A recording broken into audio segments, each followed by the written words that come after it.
उस वक्त की बात है जब मैं 6वीं क्लास में पढ़ती थी। भला इतनी उम्र में बच्चों को किस बात का होश होता है।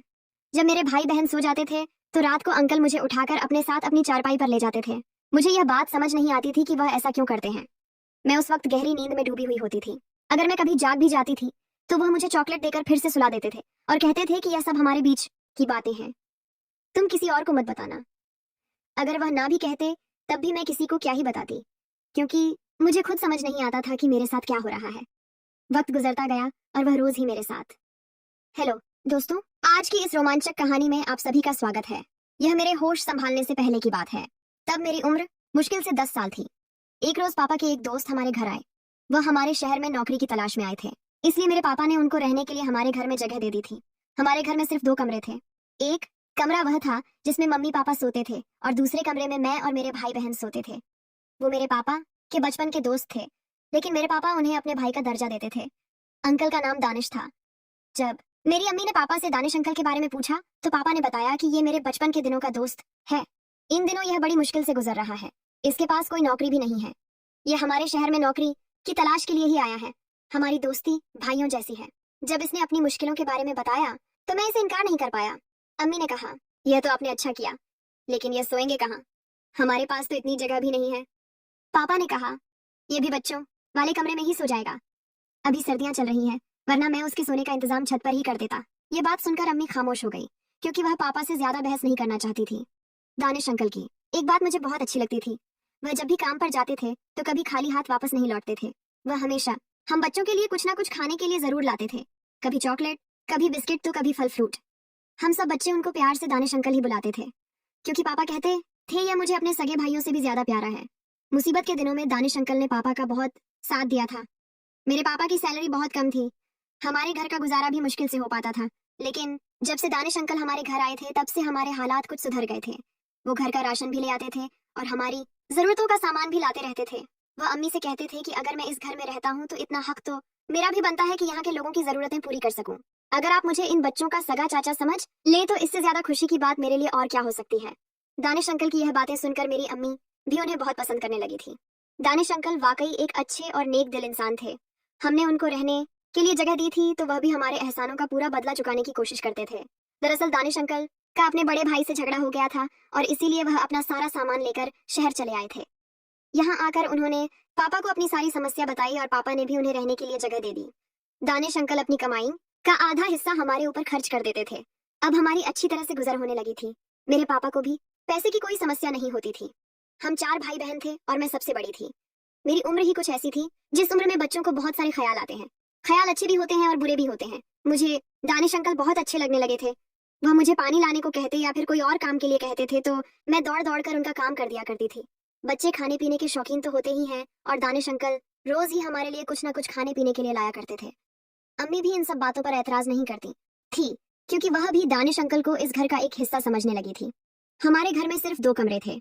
एक कमरे में मेरे अम्मी पापा सो जाते थे और दूसरे कमरे में हम सारे भाई बहन जमीन पर सो जाते थे। हमारे कमरे में एक चारपाई भी पड़ी रहती थी, पर अब उस चारपाई पर दानिश अंकल सोते थे। इन दिनों में कुछ ऐसा हो गया था कि मुझे उस इंसान को चाचा कहने में भी शर्म आती थी। मैंने अपनी जिंदगी में एक सबक हासिल किया था और यह इस दुनिया की हकीकत है।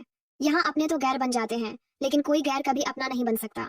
सारे बच्चे दिन भर खेल कूद कर रात में जमीन पर बिस्तर लगाकर गहरी नींद में सो जाते थे और मैं तो स्कूल जाने के अलावा अम्मी के साथ घर का काम भी किया करती थी। लिहाजा मैं तो और भी ज्यादा थक जाती थी। हम सबको रात में ऐसी गहरी नींद आती थी कि किसी बात का होश ही नहीं रहता था।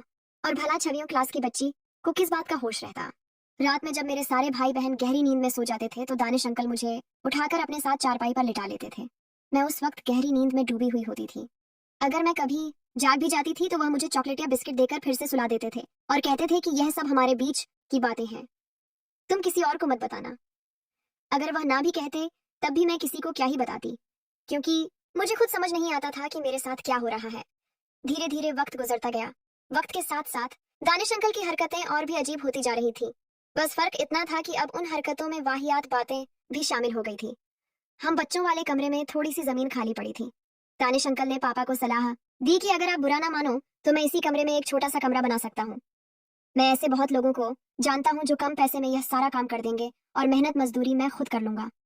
मैं अपने मालिक से कहकर खिड़कियां दरवाजे भी बहुत कम पैसों में बनवा दूंगा। पापा को दानिश अंकल की बात बहुत अच्छी लगी वैसे भी हमारे घर में एक और कमरे की सख्त जरूरत थी, और जब पापा को लगा कि यह काम सस्ते में हो जाएगा तो वह भी खुशी खुशी दानिश अंकल की बात मान गए। कुछ ही दिनों में वह छोटा सा कमरा बनकर तैयार हो गया। पापा ने वह कमरा दानिश अंकल को दे दिया ताकि हम सारे बच्चे सुकून से अलग रहकर अपनी पढ़ाई कर सके और दानिश अंकल को भी अपना एक कमरा मिल सके। अब हम सारे अपने कमरे में सोते थे और दानिश अंकल अपने कमरे में सोते थे। पर जब मेरे भाई बहन सो जाते थे तो वह इंसान चुपके से हमारे कमरे में आ जाता था। मैं जैसे जैसे बड़ी होती जा रही थी मुझे सब समझ आने लगा था। मैं उनसे कहती थी, अंकल आप इतनी रात को हमारे कमरे में मत आया करो वरना मैं पापा को बता दूंगी। इस बात पर दानिश अंकल कहते थे, क्या तेरा पापा तेरी बात पर भरोसा करेगा? शायद नहीं, वह मेरी बात पर भरोसा करेगा क्योंकि मैं उसे अपनी आधी सैलरी देता हूँ। मैं कह दूंगा कि तुम खुद ही मेरे पास आती हो क्योंकि तुम्हें मुझसे अपनी फरमाइशें करनी होती हैं, और जब मैं तुम्हारी फरमाइशें पूरी नहीं कर पाता हूँ तो तुम गुस्से में मेरी शिकायत करने आ जाती हो। उनकी यह बात सुनकर मैं बहुत डर जाया करती थी। उन्होंने मुझे बचपन से ही बहुत डरा के रखा था और मैं अपनी अम्मी पापा से भी कुछ नहीं कह पाती थी क्योंकि मुझे पता था कि वह दोनों दानिश अंकल पर ज्यादा भरोसा करेंगे। मैं सब कुछ सहती जा रही थी और वह इंसान अपनी गलत हरकतों से बाज नहीं आ रहा था। दूसरी तरफ मेरे पापा दानिश अंकल के लिए फिक्रमंद होते थे कि कब तक दानिश कुंवारा रहेगा। अब हमें इसकी शादी करवा देनी चाहिए ताकि इसका भी घर बस जाए। पापा के कहने पर अम्मी ने दानिश अंकल के लिए लड़की देखना शुरू कर दिया था। काफी मुश्किलों के बाद अम्मी ने दानिश अंकल के लिए एक लड़की ढूंढती थी और कुछ दिनों बाद उन दोनों का निकाह भी करा दिया गया। निकाह के कुछ दिनों बाद तक तो दानिश अंकल अपनी बीवी में खोए रहे, पर फिर उन्होंने अपनी पुरानी हरकतें शुरू कर दी।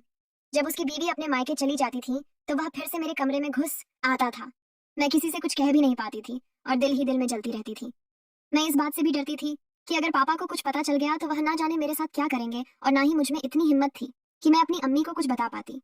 दानिश अंकल अक्सर मुझे धमकियां देकर चुप कराते रहते थे। मैं पूरी तरह से उनके दबाव में आ जाती थी। एक दिन दानिश अंकल ने मेरे पापा से कहा, मैं अलग से एक दुकान करना चाहता हूँ ताकि कुछ पैसे इकट्ठा कर सकूं और अपना घर ले सकूं। कुछ दिनों बाद दानिश अंकल ने पापा की मदद से एक दुकान खोल ली। कुछ ही महीनों में दुकान का सारा माल खत्म करके उसने एक नया घर ले लिया और अपने नए घर में शिफ्ट हो गया। वो तो चला गया था लेकिन अपने साथ मेरी इज्जत भी ले गया था।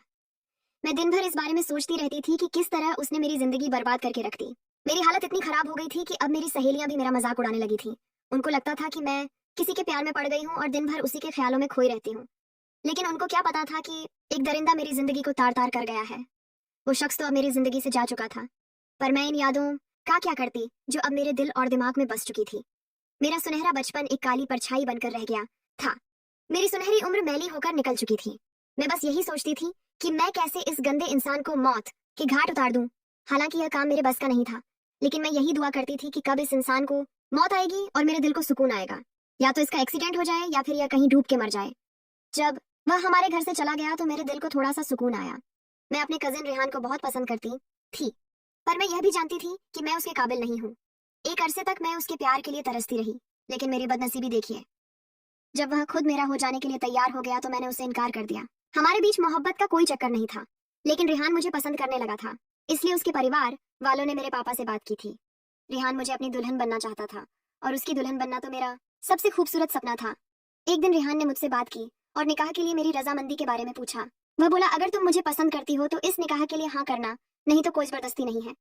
लेकिन एक बात मुझे सच सच बताना, क्योंकि मैं झूठ बर्दाश्त नहीं कर पाता हूँ। अगर तुम्हारा पास्ट में किसी से संबंध रहा हो तो मुझे सच बता देना।